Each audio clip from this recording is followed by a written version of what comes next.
ñu déglu Yankoba c'est ça. ñu def comme Siré si déglu Yankoba. mise en garde yi. waaw. mise en garde yi man duma ko woowee mise en garde allusion laa koy woowee. dafa am ñu muy joxoñ bu leen fàtte y a même pas 2 semaines. bu bëree une semaine. Jeune Afrique la doon waxal. il parlait à qui il faisait allusion à qui ne quelqu'un dont des gens qui se réclament de son parti, des soi-disant membres de son parti ñooy dem dugal ñu tegaat ci quelque temps encore bi mu demee France 24 lan la waxoon il avait lâché le mot récemment ay mouvance islamique toujours en faisant allusion ça s'inscrit dans une logique mooy élément de la mooy théorie bi mu doon wax sànq. ces hypothèses dont il parlait. non mais dans le débat. baal grave ça maa ngi ñëw. dañuy débat ba pare mu feebar maa koy yóbbu hôpital. ça s'inscrit. loolu mooy àdduna yow tu es mon frère. non loolu sa digganteeg sa borom la. dama ne yow tu es mon frère.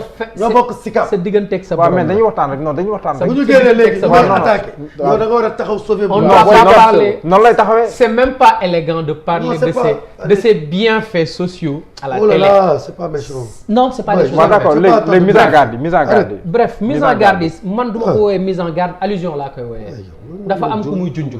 parce que mise en garde yi tey la li mujjee wax la mais avant ñuy agsi ci mise en garde yi y a une suite logique graduelle boo xam ne ils l'entretiennent depuis lors dem na fi France 24 lâcher le mot islamiste en faisant allusion à Pastef dem Jeune Afrique ne des soi-disant membres de son parti qui prennent des cocktails Molotov qui mettent dans un bus c'est faux moi je dis que c'est faux moi je dis que c'est faux ñëwaat tey encore ces mises en garde là on sait que c'est des allusions à Pastef et on ne se sent pas concerné par ça. xam nga lu tax on a prôné la résistance au moment où d'autres ont donné la joue pour qu'on les exécute et s'il faut encore résister on résistera jusqu'à l'ultime souffle. am na ñoo xam ne tey jii dañ ñëw nañu ne ñoom dañuy dem dialogue ji pour bokk vrai ou faux. am na ñoo xam ne dañ leen ne kaay leen dialoguer bu ngeen bëggee bokk dans une république normale. amuñu ci droit. je ne parle pas de droit. quand même arrêtez. je ne parle pas de droit je parle des faits. vous l'arrêtez là. je parle des faits. ils ont le droit d'aller dialoguer vous n'avez pas le droit. je ne parle pas du droit ou non je parle juste des faits. yéen Khalifa Sall li mu def Sénégal da ngeen ko def Sénégal. je parle des faits. Sonko dafa gën nekk géré Barthélémy Dias. je parle des faits. défendre ma ko sa maire Dakar. waaw léegi ñu déglu ko jibi. Barthélémy liggéeyul mais. je dis am na droit dem dialoguer. waaw d'accord mais ñu déglu ko rek s'il vous plaît.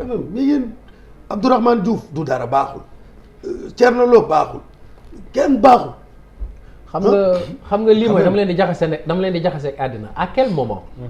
Pastef ou ex si vous aimez bien ou ex Pastef taxaw ne Abdourahmane Diouf du dara. Ousmane Sonko il a traité de tous les noms d'oiseaux.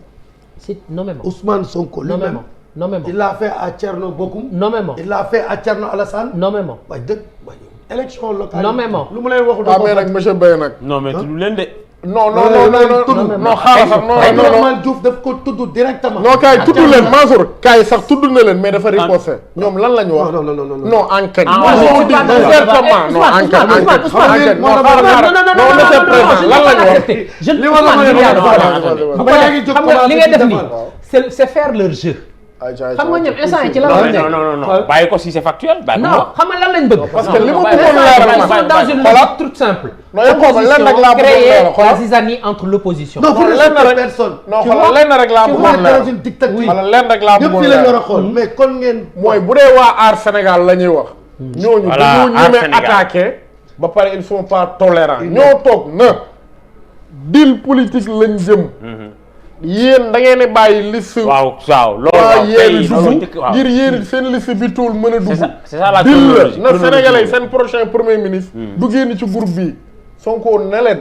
ku voté lu Yewwi voté loo opposition. ñu daw wër plateau yi naan moo yàq suñ campagne. voilà moo yàq campagne. non enquête. on était présent quand même. non la chronologie ñu déglu Yankoba s'il vous plaît. ne s'arrête jamais à attaquer. s'il vous plaît yooyu waaw d'accord Yankoba demal. bu la nga défendre. yooyu waaw non man c'est boobu laa doon wax quoi. ñu déglu Yankoba. il n'est pas tolérant. maintenant pour faire vite. je je reviens sur les allusions. pour yéen yaa leen jub.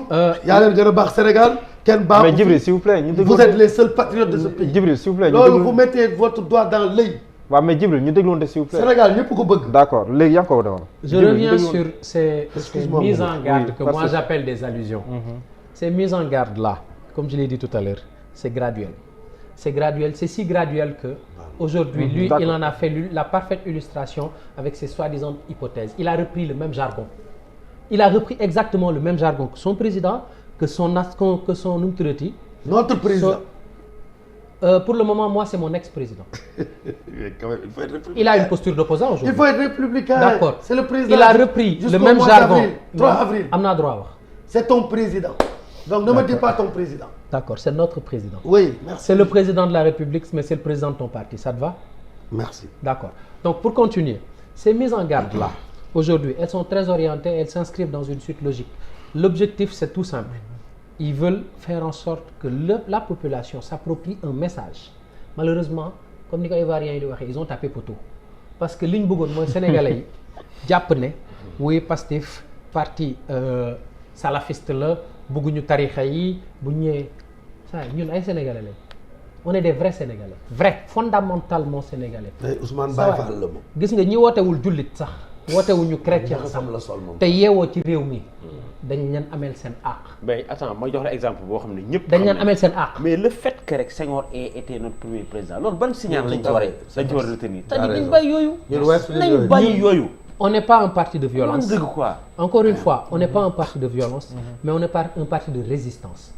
Maintenant, si ils se mettent dans une suite selon laquelle tous ceux qu'ils ont voulu tordre n'ont pas opposé de résistance, képp ku opposer résistance rek tu deviens violent, bu boobaa ñun dañuy endosser loolu parce qu'ils sont dans un régime finissant dañuy waaj a pare donc ils vont tout faire pour que ñun ñoo fi indi coow li leen gën a métti c'est que à un moment ils sont dans une logique guerrière dañ ñëw indi teg xeex ne dañuy xeex ñun ñu changer stratégie mooy li ñu doon waxtaan booy paajal tegal leen ban ñoom dañ ñëw ils ont tout fait pour avoir un discours guerrier pour nous pousser à réagir exactement dans le sens que ñoom ils attendent ñun leen ñoo bañ il y a eu assez de morts et ce sont ces jeunes là ñun seen Sénégal lañ bëgg tabax donc on va pas les laisser mourir instant yi on a une grande guerre à mener contre la pauvreté contre la vie chère contre l'immigration un pays où on découvre des richesses ay booy di jël géej pour dem Gaza mi ñuy bombardé sax booy jëluñu géej gi di dem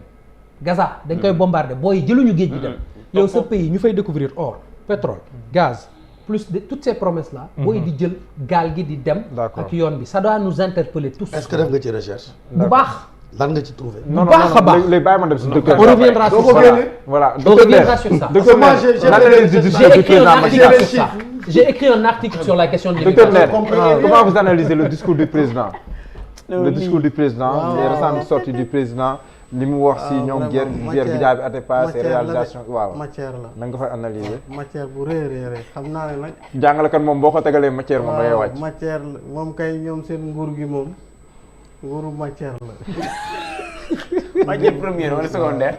matière première matière kay sens bu confus sax officine la c'est vrai que intellectuel yu bëri gëstukat yu bëri dañoo bañ ku leen yàpp moo tax binduñu parce que mbind en vérité ña koy def dañ jàpp ne waxuñ sax ka tax